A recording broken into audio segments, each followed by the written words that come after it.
going mask down. The goal is to bankrupt me. That's how these elites think. They think about we. The reason this argument isn't going to work for Candace is it's not just the elites that want to see you bankrupt. I know it's not very Christian to say that, but I don't know. It's consequences.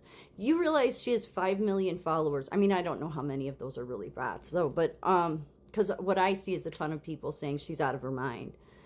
And yet she just continues on like there's all these people that support her. It's like wild.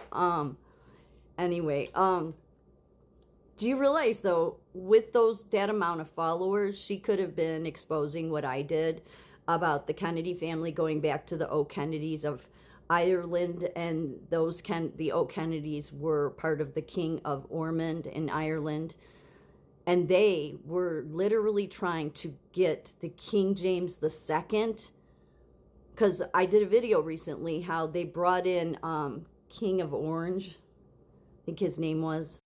It was William of Orange. So I did a video recently about William of Orange. See, he was married to King James I's daughters, one of his daughters, and she remained a Protestant. And the reason that the O'Kennedys were helping King James II try to overthrow William of Orange is because they wanted this Catholic monarch back in. And that's what the people of England were saying, no way. The people of England reached out to William of Orange to come and intervene and get King James II out, because he had a son, and they said, we're going to have a monarchy, monarchy Catholic line. And that's all the damn Catholic Church has ever cared about. Their history is only about destruction, abuse, whether it's to children or the Inquisitions, lying and getting caught over and over again. And then they want to say you have to have tolerance, as if they even know it, Jesus. See, what will get them in trouble the most, in all honesty, the Catholic Church, is it's one thing that you want to come on the heels of, you want power and everything. But when you do it and you stand on Christ to do it, that is what will bury your ass. It is. But see, you can't expect Candace, because all these people, Tucker, Candace, Dave Smith, they're all doing all this bullshit that they're doing with going after the Jews because they want to protect the Kennedys. Yeah, because they support Kennedy because Kennedy was going after Israel, right? But here's where it gets interesting is King James II. When they got rid of him, when William the Orange got him out, he fled to France. And many of the people that were in this army, this Irish army for King James II, fled to France. And Spain.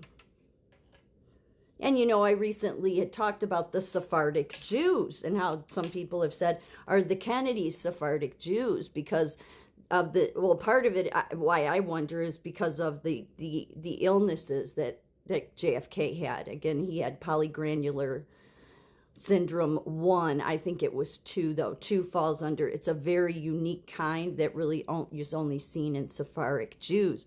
And the Sephardic Jews, it's based on their region.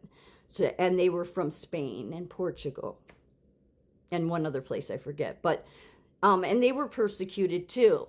So some people may wonder, well, if they were really Jews, then why did they hate the Jews? Well, because a lot of Jews ended up hating Jews after the Holocaust. I don't know, the mindset. Maybe it's a protection thing, but it doesn't matter. He was literally serving the crown, the crown of the Catholic Church, which is not any crown that God has raised up. Again, God raises up the England kings.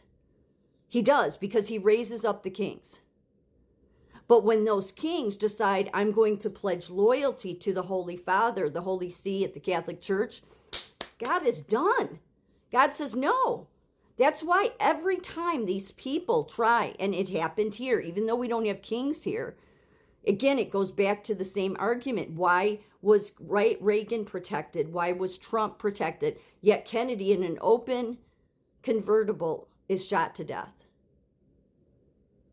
God wasn't going to intervene. And you could say, oh, that's mean of you. No, it should, because again, you don't, if you want to be claim you're some church, but don't, and you're about power and wanting to get control of every monarchy and get control of America, then don't do it on the seat of Jesus. That is why God will crush you.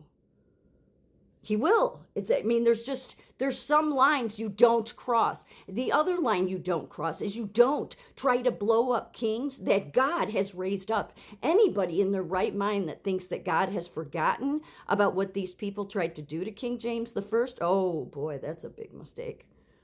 I mean, God will let a lot of time go, let a lot of people get comfortable, let them think, yeah, we got away with it. And the ones that did do it, I think King James, he did catch some of them, and he executed them. Yeah, that was back in a time when, everybody wasn't carrying on about, oh, you can't, it's human rights. Yeah, no, they try, you don't go around trying to blow up kings. You just don't do it. Okay, especially, God raised him up because he went on to be responsible for spreading Jesus' word the most. He's more responsible than any church. Do you realize that? King James the First himself is more responsible for spreading the message of Jesus. I don't even think he realized that probably at the time either. I bet he just wanted the accurate, after everything the Catholic Church put the entire country through. And they hated him. They hated him when he enacted the divine right of kings. But he did it really because of them and because the Catholic Church had such influence even on Parliament, which is why King James I enacted the divine right of kings, because he's like, we cannot have this. We cannot hear, because even though these people wanted to be influenced by the Catholic Church, yet in every way, if you read the Bible, the Catholic Church doesn't represent Jesus. They don't. They represent the Pharisees, but not Jesus. They just don't. They don't even know the Word of God. They just toy with it. But that's their goal. They've always been the Roman Empire. It fell, but then it rose back up under the Catholic Church, and so they've been going from country to country in their history. And they're always on the wrong side of things. And then it all goes back then to Hitler too. That's the scary. That's because Hitler was an antichrist. And then you look at the timeline, and it's interesting because Donald Trump, for the peace deal in the Middle East, has called it the Abraham Accords. Well, why do you think so? Because of the Abrahamic covenant that's in the Bible. Yeah, Abraham being the first person God looked at Abraham as his friend. Because Abraham trusted God so much, he was willing to sacrifice Isaac. God didn't have him go through with it, but he showed God he was willing to because he trusted him that much. Yeah, that's why God said he was a friend to him. So that's where the beginning. So again, that's referred to as the Abrahamic covenant. So why do you think Trump named it the Abraham Accords? Okay, but see, here's the timeline. Okay, you have 1945 Hitler. Okay, you have JFK running around Europe at that time. Okay, fascinated with Hitler. Okay, and then 15 years after that war ended, or maybe the war ended in 1945. You know what I mean? Okay, so. But 15 years when it ended, then we get JFK in 1960. 49 years later after JFK, because the Kennedys are responsible for us getting Obama Jr. because they paid for Airlift to America of Kenya students to come here, which brought Obama Sr. How convenient. So anyway, so 49 years after JFK, we got Obama. 7 years after Obama, we got Trump. So what it basically adds up to pretty much is 70. Okay, so 70 years. 70 is very big in the Bible.